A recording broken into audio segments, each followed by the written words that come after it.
ठाणे जिल्ह्यात अन्न व औषध प्रशासनाची मोठी कारवाई करण्यात आली आहे। आयुक्त तुकाराम मुंढे यांच्या मार्गदर्शनाखाली 27 मे रोजी राबवण्यात आलेल्या विशेष मोहिमेत अन्न सुरक्षा नियमांचे उल्लंघन करणाऱ्या अनेक व्यावसायिकांवर धडक कारवाई करण्यात आली आहे। एफडीएच्या अधिकाऱ्यांनी विविध अन्न आस्थापनांवर छापेमारी करत तब्बल 7,30,000 रुपयांहून अधिक किमतीचा संशयित अन्नसाठा जप्त केलाय।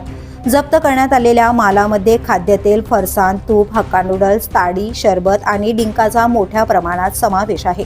दरम्यान प्रतिबंधित अन्नपदार्थांची विक्री केल्याप्रकरणी पोलिसांनी 6 आरोपींना अटक केली असून त्यांच्याकडून 4.5 लाख रुपयांहून अधिक किमतीचा मुद्देमाल जप्त करण्यात आलाय।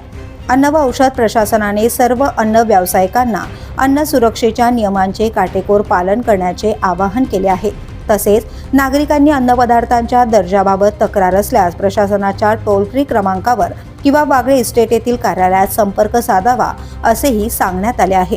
सार्वजनिक आरोग्याशी कोणतीही तडजोड केली जाणार नाही असा स्पष्ट इशारा देत अशा कारवाया यापुढेही सुरू राहणार असल्याचं प्रशासनानं स्पष्ट केलंय।